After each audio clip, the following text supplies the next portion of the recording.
Você já se sentiu como se o universo estivesse conspirando para te afastar do mundo? Como se, quanto mais você demonstrasse empatia, cuidado e sensibilidade, mais distante você ficasse das pessoas, mais invisível você se tornasse.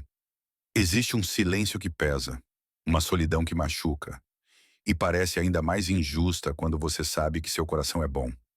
Mas e se eu te dissesse que essa solidão tem uma explicação psicanalítica profunda?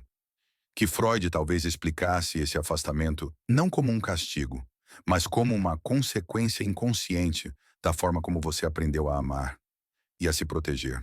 Segundo Freud, nosso inconsciente molda silenciosamente as escolhas que fazemos, os vínculos que construímos e até o tipo de dor que aceitamos sem perceber. E pessoas boas, aquelas que sentem intensamente, que se importam genuinamente, que não sabem ser rasas, normalmente carregam feridas emocionais profundas, traumas que foram enterrados lá atrás, na infância.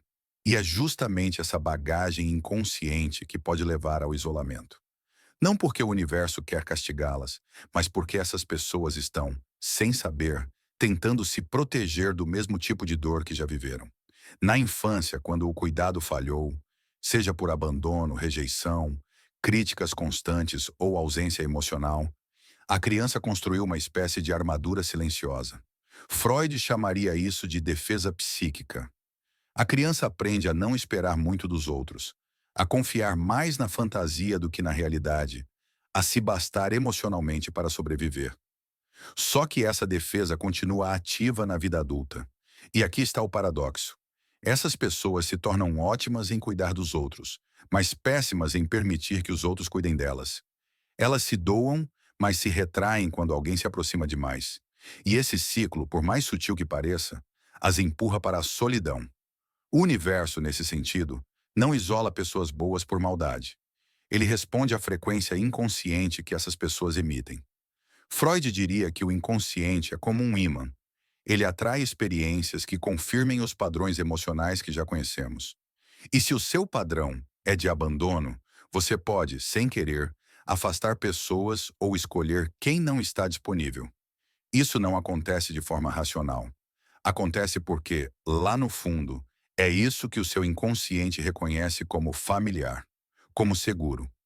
Porque, paradoxalmente, o conhecido dói, mas dá uma falsa sensação de controle. E aqui começa o isolamento. Pessoas boas passam a viver em um mundo interno rico, mas doloroso. Elas sentem demais, mas compartilham de menos. Elas enxergam os outros com profundidade, mas sentem que ninguém as enxerga da mesma forma. Elas acumulam silêncios, decepções e esperanças frustradas. E quanto mais intensamente sentem, mais difícil é encontrar alguém que as compreenda de verdade. Mas Freud também acreditava na possibilidade de romper esse ciclo. O autoconhecimento, segundo ele, é a chave que abre as portas do inconsciente. E quando começamos a reconhecer os padrões que repetimos, podemos mudar o roteiro da nossa história. O isolamento, então, deixa de ser um destino e passa a ser um reflexo temporário, um intervalo necessário para a cura, não um castigo eterno. É por isso que muitas pessoas boas passam por fases longas de solidão. Elas estão, inconscientemente, revisitando dores antigas, tentando entender por que os laços que criam não se sustentam, por que as relações que desejam não se concretizam. Elas estão, em silêncio, tentando curar algo que nunca foi dito. E o universo, nesse processo, não está punindo, está dando espaço, está permitindo que elas se escutem, que se reencontrem, que se preparem para relações onde não precisem mais se anular. Talvez você esteja vivendo esse exato momento agora. Talvez sinta que ninguém te entende, que você se entrega demais e recebe de menos, que há uma tristeza discreta que ninguém percebe, mas que você carrega como um peso invisível. Freud chamaria isso de sofrimento neurótico. Uma dor que não tem nome, mas que se manifesta em sintomas emocionais, em repetições de fracassos, em afastamentos inexplicáveis. E o primeiro passo para romper esse ciclo é reconhecer. A sua dor tem uma história. E toda história, quando compreendida, pode ser reescrita. Você já se perguntou por que, mesmo dando o seu melhor, Parece que o mundo responde com distanciamento? Porque quanto mais empatia você oferece, mais você sente que é excluído, esquecido, ignorado. Segundo Freud, isso não é coincidência, é repetição. Na psicanálise, existe um conceito fundamental: a compulsão à repetição. Freud observou que as pessoas, mesmo inconscientemente, tendem a repetir os mesmos padrões emocionais, especialmente aqueles que têm raízes nos traumas da infância.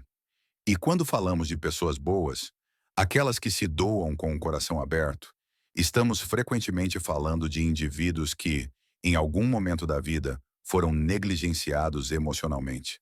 Não é que não receberam afeto, mas talvez tenham recebido amor condicional.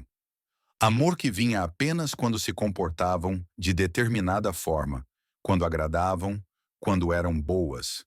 Esse tipo de afeto ensina uma lição perigosa, que para merecer amor é preciso merecer. É preciso fazer algo, ser algo, nunca é incondicional.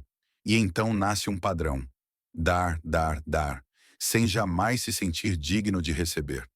Com o tempo, essas pessoas se tornam especialistas em se anular para caber nos espaços dos outros. Elas são aquelas que escutam todos, mas raramente são ouvidas, que ajudam sempre, mas raramente são ajudadas. E o mundo, percebendo essa entrega quase sem limites, se acomoda, passa a exigir mais do que oferece, e isso lentamente as afasta ainda mais. Mas o mais inquietante é o que Freud revela sobre o desejo inconsciente. Às vezes, buscamos o mesmo tipo de dor que já conhecemos. Inconscientemente, escolhemos relações que confirmem o que já sentimos: rejeição, abandono, indiferença. Porque, mesmo sendo dolorosas, essas experiências nos são familiares. E o inconsciente prefere o conhecido ao incerto, mesmo que o conhecido seja sofrimento. É assim que o universo parece isolar essas pessoas. Não por punição, mas porque elas, sem perceber, constroem muros invisíveis para se proteger da rejeição. Elas aprendem a evitar laços profundos, a desconfiar de gestos de carinho, a recuar quando sentem que alguém está se aproximando de verdade. E tudo isso acontece em silêncio. A alma se blinda, a mente racional não percebe, mas o coração sente. Sente falta, sente dor, sente vazio. Freud também falava sobre o princípio do prazer, a busca constante por evitar a dor e encontrar alívio. Mas quando o prazer se mistura ao trauma, o resultado é confuso. Você pode sentir prazer ajudando alguém, mesmo que isso te deixe emocionalmente exausto. Pode sentir prazer em manter uma relação onde você não é valorizado, porque isso confirma, lá no fundo, a crença de que você não é suficiente. E tudo isso contribui para o isolamento emocional. E aí entra outro ponto crucial: o papel do silêncio. Pessoas boas, muitas vezes, não gritam por socorro. Elas se recolhem. Elas acreditam que ser forte é aguentar tudo calado. Elas têm medo de incomodar, de parecerem carentes, de serem julgadas. Então, em vez de pedir companhia, elas aceitam a solidão. Em vez de mostrar sua dor, elas sorriem. Em vez de exigir reciprocidade, elas continuam oferecendo, até que se esgotam. Esse esgotamento emocional é sutil, mas corrosivo. Vai minando a autoestima, a alegria, o entusiasmo. E o mundo do lado de fora continua girando, sem notar que por trás daquele olhar gentil existe um coração cansado. E é nesse ponto que muitas pessoas boas começam a acreditar que há algo de errado com elas, que talvez elas não sirvam para amar, que são difíceis de lidar, que estão condenadas à solidão. Mas a verdade é outra.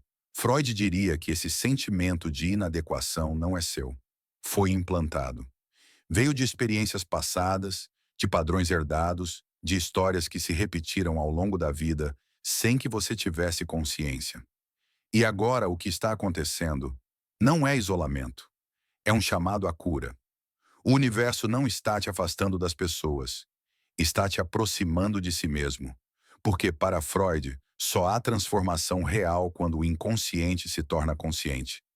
E quando você começa a perceber os seus padrões, quando reconhece as escolhas que sempre se repetem, quando entende que sua dor tem raízes muito mais profundas do que aparenta, você começa a se libertar.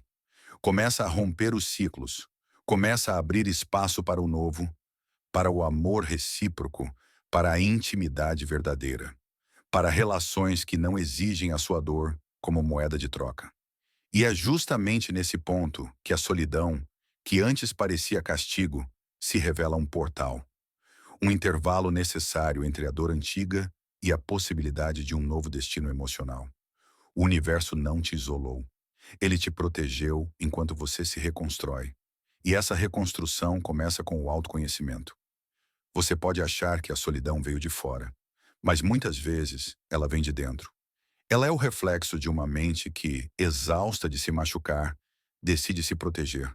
Uma mente que prefere o isolamento a correr o risco de mais uma rejeição, que prefere o silêncio ao peso de mais uma decepção, que se retrai não porque não quer ser amada, mas porque tem medo de não ser suficiente para ser amada de verdade.